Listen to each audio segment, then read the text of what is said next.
Andhra Pradesh BJP అధ్యక్షురాలు దగ్గుపాటి పురంధేశ్వరి సమక్షంలో కమలం కండువా కప్పుకొనున్నారు ప్రముఖ ఆధ్యాత్మిక సామాజికవేత్త కంబాల శ్రీనివాసరావు. కాకినాడ జిల్లా జగ్గంపేట నియోజకవర్గం గోకవరంలో 10,000 మంది సమక్షంలో కంబాల బీజేపీలోకి ఎంట్రీ ఇచ్చారు. కంబాల శ్రీనివాసరావు చేరికతో జగ్గంపేట, రాజానగరం, రంపచోడవరంలో రాజకీయ పరిణామాలు మారుతాయని కమలం శ్రేణులు ఆశాభావం వ్యక్తం చేస్తున్నారు. బీజేపీలో తనకు ఏ పదవి ఇచ్చినా చేపట్టేందుకు సిద్ధంగా ఉన్నానని కంబాల శ్రీనివాసరావు చెప్పారు. ఇప్పుడు ఆ లైవ్ చూద్దాం. సార్ కాంగ్రెస్ వాళ్ళందరూ కూడా ఇలాగా అమిత్ షా గారి యొక్క స్పీచ్ని ఇలా చేస్తున్నారంటే వారికి కొన్ని విషయాలు చెప్పాను.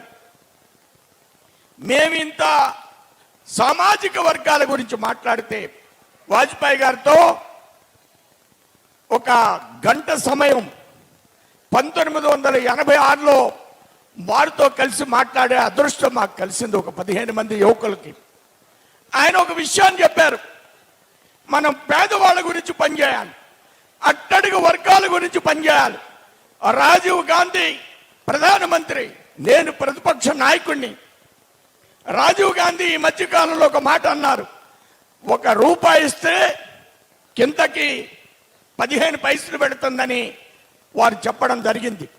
ఆయన అడిగాడు, ప్రశ్నించారు మమ్మల్ని. మాలో ఒక వ్యక్తి చెప్పారు, కాదు మనం అధికారంలోకి వస్తాం ఎప్పటికైనా, ఈ రూపాయిని మనం 50 పైసలు 60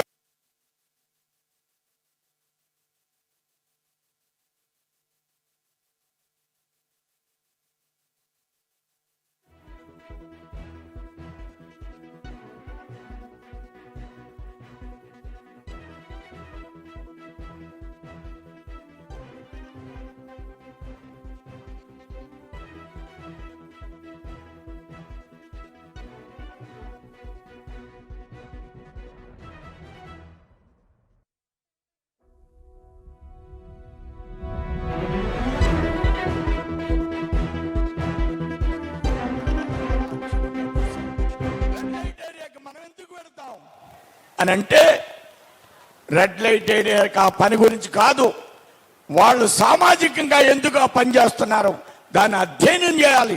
వాజ్పేయి ఓటు, రెడ్ లైట్ ఆ మహిళా సోదరు ఓటు, ఇద్దరు ఓట్లు కూడా సమానమే. సమాజంలో నాతో పాటు ఆవిడ కూడా ఈక్వలే. ఆవిడ గురించి కూడా మనం స్టడీ చేయాలి. ఇది భారతీయ జనతా పార్టీ కార్యకర్తలకి నేర్పినటువంటి ఒక అద్భుతమైనటువంటి శక్తి. సమాజంలో ఎలాంటి వర్గాల గురించి వాజ్పేయి గారు ప్రస్తావించారు, ఎలాంటి ఆలోచనతో పనిచేస్తున్నారు. కాంగ్రెస్ ఈవేళ దేశాన్ని 50-60 సంవత్సరాలు పరిపాలించి ఈ దేశాన్ని సర్వనాశనం చేసే ఒక దుష్ట శక్తి అని మీ అందరికి కూడా మాట్లాడుతున్నా. ఈవేళ రాహుల్ గాంధీ ఒక చీడ పొడుగు భారతదేశానికి, రాహుల్ గాంధీ తల్లి ఒక చీడ పొడుగు భారతదేశానికి. భారతీయ జనతా పార్టీ ఒక నిప్పు కణిక. ఈ దేశాన్ని ఎప్పటికైనా ప్రపంచ దేశాల్లో అగ్రగామి దేశంగా అన్ని వర్గాల ప్రజల యొక్క భవిష్యత్తును ఆలోచించే ఏకైక పార్టీ భారతీయ జనతా పార్టీగా మీ అందరికి కూడా తెలియజేస్తూ నేను ముగిస్తున్నాను. జై హింద్, జై భారత్.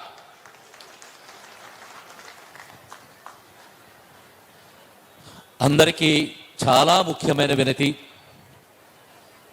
హైందవులైనా, క్రైస్తవులైనా, ముస్లిమ్స్ అయినా మన మనోభావాలకి దెబ్బతింటే అది చాలా ప్రమాదం. అలాంటి భావజాలాలు తినకుండా ఉండాలని చెప్పే ఈ రోజున మన హైందవులకి అంటే క్రైస్తవులన్నా మనమే, ఇస్లాం అన్న మన అందరం సహోదరులు. గులాం నబీ ఆజాద్ గారు చెప్పారు, కాంగ్రెస్ పర్సన్ చెప్పాడు, భారతదేశంలో ఉండే వాళ్ళందరూ కూడా హిందువులే. అయితే మనసుకు నచ్చినట్టు విధంగా ప్రార్థించుకోవడంలో తప్పులేదు. మనం ఎప్పుడు ఏ మతాన్ని కానీ ఏ కులాన్ని కానీ విమర్శించం, ఏ దైవాన్ని కూడా తప్పుగా. భగవంతుడు, నేను చాలాసార్లు చెప్తుంటాను, మతం అనేది జీవన విధానం. భగవంతుడు 3 రూపాలు మనం కొలుచుకున్నా భగవంతుడు అఖండ బ్రహ్మస్వరూపం ఒకటే ఉంటుంది. నేను చాలాసార్లు ఈ మాట చెప్తాను. నిజంగా భగవంతుడు 3 ఉంటే పైన ముందు వాళ్ళు కొట్టుకుంటారు, మన దాకా రానివ్వరు. ఈ సత్యాన్ని సైంటిస్టులు, మేధావులు కూడా ఎందుకు అర్థం చేసుకోరో నాకు తెలియదు. పరబ్రహ్మ స్వరూపమైన ఒకే బ్రహ్మాండ స్వరూపాన్ని 3 రూపాలుగా మనం చూసుకుంటున్నా వారి మధ్య విభేదాలు పెట్టడం తప్పు కాదు. అయితే మన మీద జరుగుతున్న దాడుల విషయంలో కానీ, మన హైందవులు మీద జరుగుతున్న దాడుల విషయంలో కానీ, అంటే ఇది విదేశీ శక్తులు చేసే పని, మనం చేసుకునే పని కాదు. దీని మీద హైందవ సైన్యం సంబంధ మన జన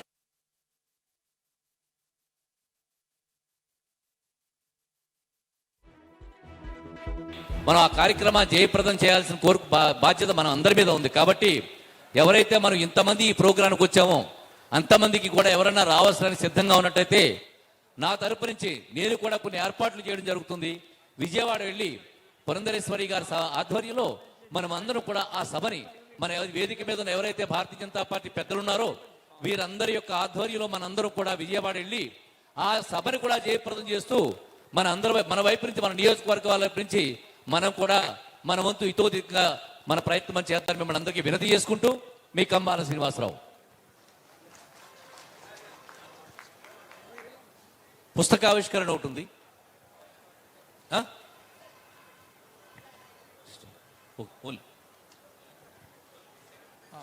పవన్ కార్తీక్ గారు ఎన్ఆర్ఐ 2 నిమిషాలు మాట్లాడవలసిందిగా కోరుతున్నాం.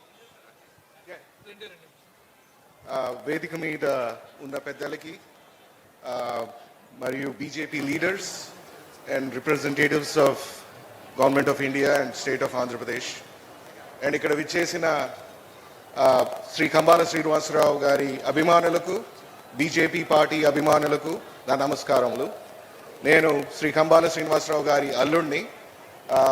గత 24 ఏళ్ల నుంచి అమెరికాలో నివసిస్తున్నాను. మా మామగారు అంటే మాకు ఎంతో అభిమానం. ఈరోజు మాకు చాలా సంతోషమైన రోజు. ఆయన మనవరాళ్ళు అందరూ ఇప్పుడు అర్ధరాత్రి అయినా లైవ్లో యూట్యూబ్లో చూస్తున్నారు. He's an inspiration for all of అస్.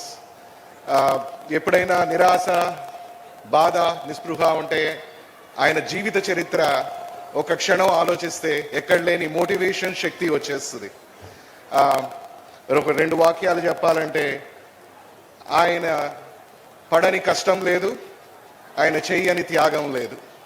ఈరోజు ఈ స్థాయికి వచ్చారంటే దాని వెనక ఎంతో కృషి, ఎంతో దానగుణం, ఎంతో మానవత్వం ఉంది. చాలా గర్వంగా ఉంది మావయ్య గారు. ఈరోజు మీ పొలిటికల్ జర్నీ బిగిన్ అవుతుంది. ఐ స్ట్రాంగ్లీ బిలీవ్ మీరు ఇండియన్ పాలిటిక్స్ పినకల్ రీచ్ అవుతారని. Very proud of you and very inspired by you. అలా చెప్తూ again thank you for this opportunity. జై శ్రీరామ్, హర్ హర్ మహాదేవ, జై హింద్. మన పార్టీ సంస్థాగత బలోపేతానికి, అదేవిధంగా ఈ ప్రాంత అభివృద్ధి కోసం అహర్నిశలు పాటుపడుతున్న మన రాజమండ్రి ఎంపీ గారు, మన బీజేపీ రాష్ట్ర అధ్యక్షులు, మనకి ముఖ్య అతిథిగా వచ్చిన ఈ కార్యక్రమానికి వచ్చిన మన ప్రియతమ నేత మన దగ్గుబాటి పురంధేశ్వరి గారు ఇప్పుడు మనల్ని ఉద్దేశించి మాట్లాడతారు.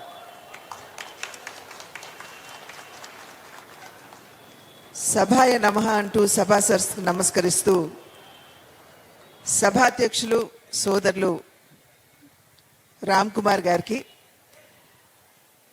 సోదరులు పూర్వ ఆంధ్ర రాష్ట్ర భారతీయ జనతా పార్టీ అధ్యక్షులు సోమవీర్రాజు గారికి, ఫ్లోర్ లీడర్ అయినటువంటి సోదరులు విష్ణుకుమార్ రాజు గారికి, మరియు ఇంతటి పండగ వాతావరణంలో మనం ఒక చక్కటి కార్యక్రమాన్ని నిర్వహించుకుంటున్నటువంటి సందర్భంలో ఆ కార్యక్రమం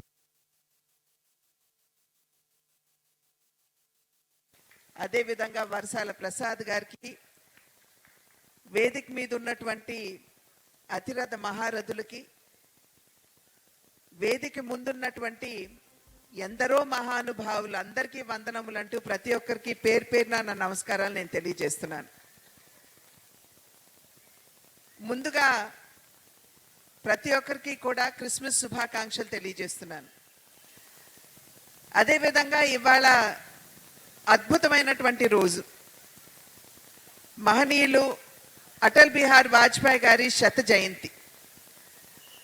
అటువంటి పుణ్య రోజున సోదరులు కంబాల గారు కావచ్చు, అదేవిధంగా వర్షాల్ గారు కావచ్చు, వారు పార్టీలో చేరటం అనేది నిజంగా ఇది శుభ సూచకం అని చెప్పి నేను భావిస్తాను. ఎందుకంటే రాబోయే కాలంలో వారిరువురు కూడా భారతీయ జనతా పార్టీ బలోపేతానికి ఈ ప్రాంతంలో శక్తి వంచన లేకుండా కృషి చేస్తూ భారతీయ జనతా పార్టీని ముందుకు తీసుకుని వెళతారు అని చెప్పి భావిస్తూ వారిద్దరికీ కూడా నా అభినందనలు నేను తెలియజేస్తున్నాను. ఇందాక మాట్లాడుతున్నటువంటి సందర్భంలో సోదరులు సోమవీర్రాజు గారు అటల్ బిహారీ వాజ్పేయి గారి గురించి సవివరంగా మనందరికీ కూడా తెలియజేయటం జరిగింది. నిజం చెప్పాలంటే అటల్ బిహారీ వాజ్పేయి గారు రాజకీయవేత్త కాదు, ఆయన రాజనీతిజ్ఞుడు అనేటువంటి విషయం మనం అందరం కూడా గమనించవలసినటువంటి అవసరం ఉన్నది అని చెప్పి నేను భావిస్తాను. ఎందుకంటే వారు ఇందాక చెప్పారు ఏ విధంగా అంచెలంచెలుగా వారు పైకి వచ్చారో పెద్దలందరూ కూడా చెప్పడం జరిగింది. అయితే వారి జీవన ప్రస్థానంలో ఎక్కడా కూడా దేశానికి సంబంధించినటువంటి వారికి ఉన్నటువంటి అంకిత భావం, పూజ్య భావం ఎక్కడా కూడా తగ్గకుండా, అదేవిధంగా పార్టీ పట్ల వారికి ఉన్నటువంటి అంకిత భావం కూడా ఏమాత్రం తగ్గించుకోకుండా ఏ విధంగా కృషి చేశారో మనం అందరం కూడా అర్థం చేసుకోవాల్సినటువంటి అవసరం ఉన్నది అని చెప్పి నేను భావిస్తున్నాను. ప్రతి ఒక్కరూ ఇవాళ ప్రజా జీవితంలోకి వచ్చేటువంటి వారందరూ అటల్ బిహారీ వాజ్పేయి గారి జీవన ప్రస్థానాన్ని చదవడం మాత్రమే కాకుండా అర్థం చేసుకుని వారి అడుగుజాడల్లో నడవలసినటువంటి అవసరం చాలా ఉంది. సాధారణంగా మహనీయుల యొక్క జయంతి కావచ్చు, వర్ధంతి కావచ్చు, ఆ రోజు వారికి పుష్పాంజలి ఘటించడం, ఏదో 4 మాటలు చెప్పుకోవడం, తిరిగి వెళ్ళడం అనేది సాధారణంగా మనం అందరం కూడా చేస్తున్నటువంటి పని. అయితే అది నిజమైన నివాళి అవుతుందని చెప్పి నేనైతే భావించడం లేదు. ఎప్పుడైతే ఆ మహనీయుల యొక్క ఆశయాల్ని మనం అర్థం చేసుకుని వారి సిద్ధాంతాల్ని ఆచరణలోకి పెడతామో అదే నిజమైన నివాళి అని చెప్పి మనం అందరం కూడా గుర్తించాలి. ఇందాక నేను చెప్పాను అటల్ బిహారీ వాజ్పేయి గారు నీతిజ్ఞుడు అని చెప్పి ఇందాక నేను చెప్పడం జరిగింది. వారు పార్లమెంట్లో ఉన్నటువంటి సందర్భంలో మరి వారికి ఎదురు పార్టీ అయినటువంటి కాంగ్రెస్ పార్టీ ధీటుగా వారు నిలబడి కొద్ది మంది పార్లమెంట్ సభ్యులు మాత్రమే భారతీయ జనతా పార్టీకి ఉన్నా ఏమాత్రం వెరవకుండా లేచి దేశానికి సంబంధించినటువంటి అనేక అంశాలపై అప్పట్లో అధికారంలో ఉన్నటువంటి కాంగ్రెస్ పార్టీని, అదేవిధంగా అప్పటి ప్రభుత్వాన్ని వారు ప్రశ్నించేవారు. కానీ ఎప్పుడైతే విదేశాలకు వెళ్ళి భారతదేశం గురించి చెప్పాలన్నా లేదా భారతదేశానికి సంబంధించినటువంటి ప్రాతినిధ్యం వహించాలన్నా అనేక సందర్భాల్లో రాజీవ్ గాంధీ గారు కూడా అటల్ బిహారీ వాజ్పేయి గారిని పంపించినటువంటి విషయం బహు కొద్ది మందికే తెలుసు.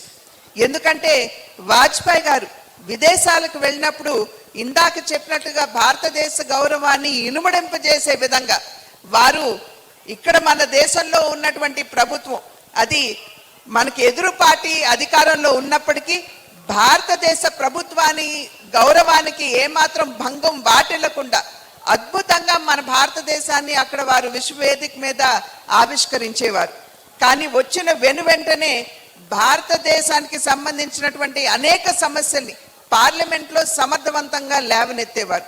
నిజంగా రాజనీతిజ్ఞుడు అంటే అదే నిదర్శనం అని చెప్పి మనం అందరం కూడా గమనించాలి. ఎందుకంటే ఈ మధ్య కాలంలో మనం చూస్తున్నాం రాహుల్ గాంధీ గారు విదేశాలకు వెళ్ళినప్పుడు ఏ విధంగా మన భారతదేశ గౌరవాన్ని అదేవిధంగా ప్రభుత్వాన్ని కూడా కించపరిచే విధంగా వారు మాట్లాడుతున్నారో మన అందరికీ తెలియనటువంటి అంశం కాదు. కనుక నిజంగా ప్రజా జీవితంలోకి వచ్చేటువంటి వారందరూ వాజ్పేయి గారిని ఒక ఆదర్శంగా తీసుకోవాల్సినటువంటి అవసరం చాలా ఉంది. అదేవిధంగా వారు జాతీయ భావాన్ని పెంపొందించడానికి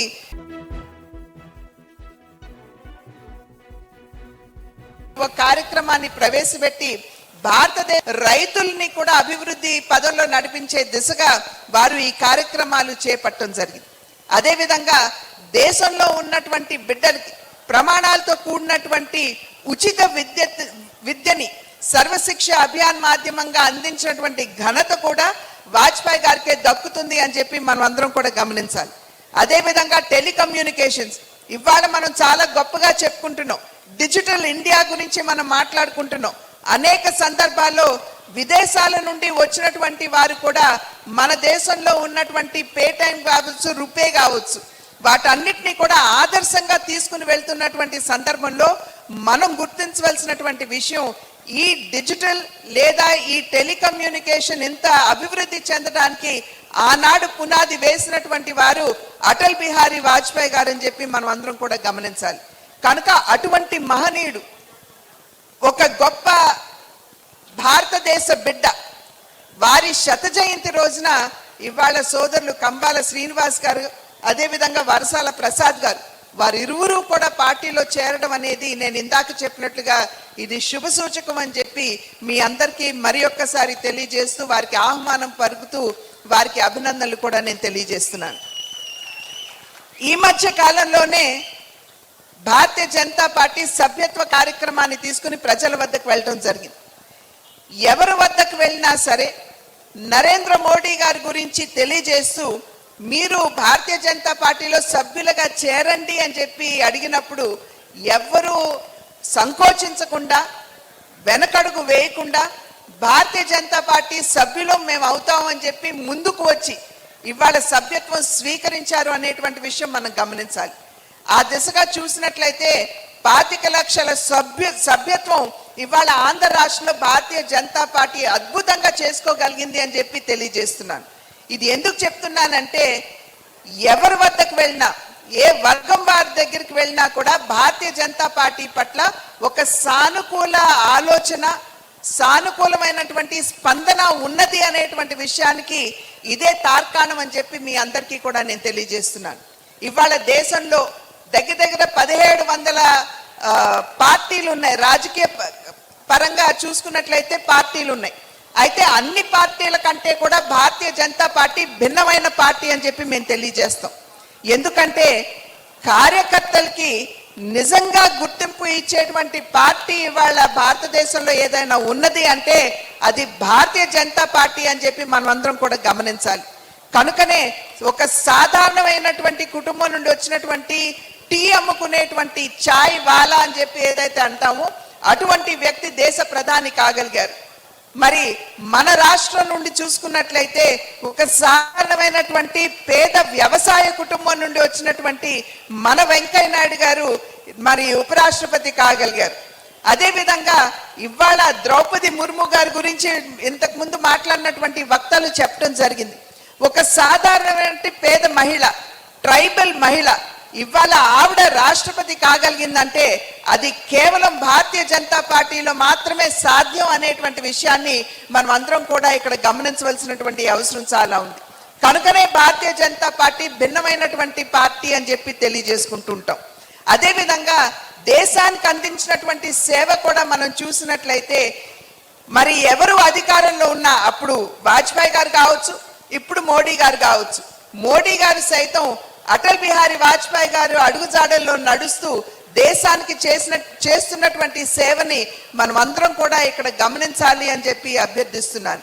మరి ఇందాక చెప్పారు పెద్దలు, 11వ ఆర్థిక శక్తిగా ఉన్నటువంటి భారతదేశాన్ని ఈ 10 సంవత్సరాల కాలంలో 5వ స్థానానికి తీసుకొచ్చినటువంటి ఘనత నరేంద్ర మోడీ గారి నాయకత్వంలో ఉన్నటువంటి భారతీయ జనతా పార్టీ ప్రభుత్వానికే దక్కుతుంది అని చెప్పి తెలియజేస్తున్నాను. ఇక మీదట రాబోయే 5 సంవత్సరాల కాలంలో 5వ స్థానంలో ఉన్నటువంటి భారతదేశాన్ని 3వ అతి పెద్ద ఆర్థిక శక్తిగా మలుస్తాను అని చెప్పి నరేంద్ర మోడీ గారు చెప్పినటువంటి మాటల్ని మనం అందరం కూడా ఇక్కడ గమనించవలసినటువంటి అవసరం చాలా ఉంది. ఒక దేశం ఆర్థికంగా బలోపేతం కావడం గొప్ప కాదు, కానీ ఆ ఆర్థిక బలోపేతం ఏదైతే ఆ ఆర్థికంగా దేశాన్ని బలోపేతం చేసుకుంటూ ముందుకు వెళ్తున్నటువంటి సందర్భంలో సమాజంలో ఉన్నటువంటి అన్ని వర్గాల వారికి న్యాయం చేశామా లేదా అనేటువంటి విషయాన్ని ఏ రాజకీయ పార్టీ అయినా, అదేవిధంగా ఏ ప్రభుత్వం అయినా కూడా ఆత్మ పరిశీలన చేసుకోవాల్సినటువంటి అవసరం చాలా ఉంది. అనేక సందర్భాల్లో భారతీయ జనతా పార్టీ చెప్తూ ఉంటుంది సర్వవ్యాపి సర్వస్పర్శి అని చెప్పి చెప్తూ ఉంటాం. అంటే సర్వవ్యాపి అంటే ఇవాళ కనుక చూసుకున్నట్లయితే భారతదేశంలో ఏ రాష్ట్రంలో ఎన్నిక జరిగినా కూడా భారతీయ జనతా పార్టీ అధికారంలోకి రావడం కానీ లేదా మిత్రపక్షంలో అధికారంలో ఉండటం కానీ జరుగుతున్నటువంటి వాస్తవం అని చెప్పి మీరందరూ కూడా గమనించాలి. ఇందాక సోదరులు విష్ణుకుమార్ గారు చెప్పారు 19 రాష్ట్రాల్లో సొంతంగా అధికారంలో ఉంటే ఇంకొక 9 రాష్ట్రాల్లో మిత్రపక్షంగా మేము అధికారంలో ఉన్నామని చెప్పి ఇందాక విష్ణుకుమార్ గారు చెప్పడం జరిగింది. అది సర్వవ్యాపి. అయితే ఈ సర్వవ్యాపి అవుతున్నటువంటి సందర్భంలో భారతీయ జనతా పార్టీకి సంబంధించినటువంటి కార్యకర్తల కృషి చాలా ఉన్నది అనేటువంటి విషయం కూడా ఇది సత్యదూరం కాదు, మనం అందరం కూడా గమనించాలి. మరి అటువంటి కార్యకర్తలు కలిగినటువంటి పార్టీలోకి కంబాల శ్రీనివాస్ గారు, వర్షాల ప్రసాద్ గారు వస్తున్నటువంటి సందర్భంలో ఆ కార్యకర్తలతో మమేకమవుతూ ఇవాళ పార్టీని బలోపేతం చేసుకుంటూ ముందుకు తీసుకువెళ్తారు అని చెప్పి నేను గట్టిగా విశ్వసిస్తున్నాను. అదేవిధంగా సర్వస్పర్శి అంటే అన్ని వర్గాలకి న్యాయం చేశామా లేదా అనేటువంటి అంశం.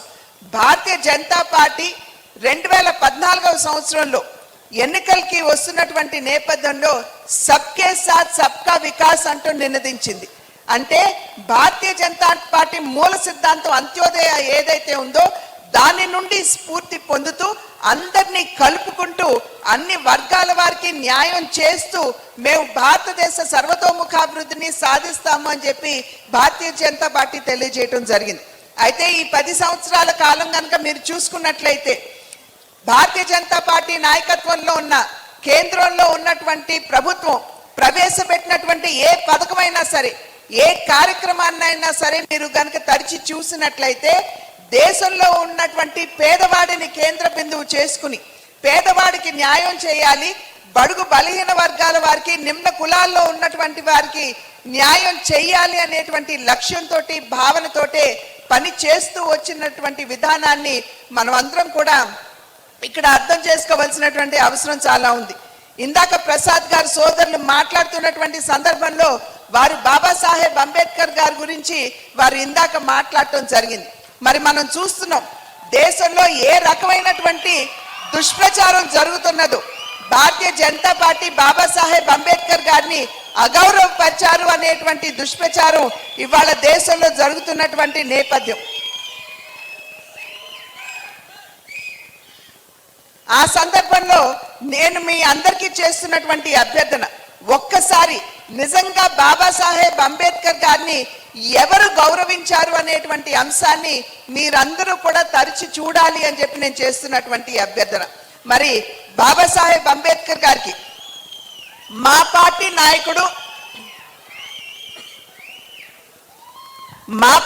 నాయకుడు మావాడు అని చెప్పుకున్నటువంటి కాంగ్రెస్ పార్టీ మనకి స్వాతంత్రం లభించి 75 సంవత్సరాల కాలంలో 65 సంవత్సరాల కాలం వారే అధికారంలో ఉన్న బాబాసాహెబ్ అంబేద్కర్ గారికి భారత్ రత్న ఇచ్చేటువంటి కార్యక్రమం వారు ఎప్పుడు చేయలేదు.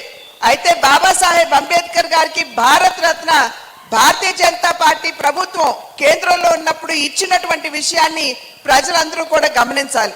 అదేవిధంగా బాబాసాహెబ్ అంబేద్కర్ గారు వారు ప్రవేశపెట్టినటువంటి హిందూ కోడ్ బిల్ ఏదైతే ఉందో దాన్ని నెహ్రూ గారు పాస్ చేయనివ్వకుండా, చట్టం కానివ్వకుండా చేసినటువంటి సందర్భంలో బాబాసాహెబ్ అంబేద్కర్ గారు రాజీనామా చేయటం జరిగింది. రాజీనామా చేస్తూ వారు పార్లమెంట్ నుండి బయటకు వెళ్తున్నటువంటి నేపథ్యంలో ఒక్క అవకాశం ఇవ్వండి నాకు మాట్లాడడానికంటే ఆనాడు నెహ్రూ గారు వారికి అవకాశం కూడా ఇవ్వకుండా అవమానపరిచినటువంటి విషయాన్ని ఇక్కడ సోదరి మనులందరూ కూడా గమనించాలి. అదేవిధంగా బాబాసాహెబ్ అంబేద్కర్ గారికి సంబంధించినటువంటి 5 ప్రాంతాలు, వారు జన్మించినటువంటి ప్రాంతం, వారు విద్యను అభ్యసించినటువంటి ప్రాంతం, వారు మంత్రిగా బాధ్యతలు నిర్వహించినటువంటి ప్రాంతం, వారు పదించినటువంటి ప్రాంతం, చివరికి లండన్ లో వారు ఎక్కడైతే విద్యను అభ్యసించారో ఆ ఇంటిని కూడా కొని దీన్ని పంచ తీర్థలుగా ఇవాళ భారతీయ జనతా పార్టీ నాయకత్వంలో ఉన్నటువంటి కేంద్ర ప్రభుత్వం అభివృద్ధి చేసింది.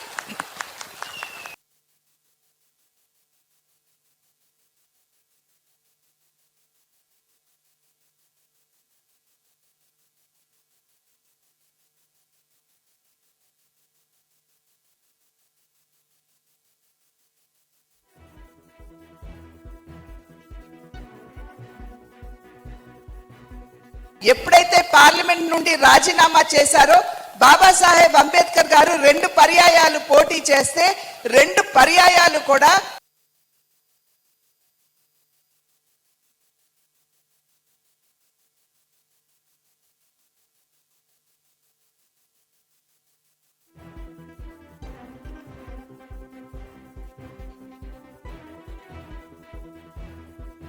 క్యాండిడేట్ ని నిలబెట్టి ఆయన్ని ఓడించినటువంటి ఘనత కూడా కాంగ్రెస్ పార్టీకే దక్కుతుంది. ఇవాళ నిజంగా నేను చెప్తున్నాను ప్రజలందరికీ, ఒక్కసారి మీరు ఆలోచించండి. బాబాసాహెబ్ అంబేద్కర్ గారు వారు నిజంగా మాకు స్ఫూర్తి ప్రదాత అని చెప్పి నరేంద్ర మోడీ గారు అనేక సందర్భాల్లో చెప్పారు. అది మాత్రమే కాకుండా నేను ఈ స్థాయికి ఎదిగానని చెప్పి నరేంద్ర మోడీ గారు స్ఫూర్తి ప్రదాతేనని చెప్పి మీ అందరికీ కూడా నేను తెలియజేస్తున్నాను.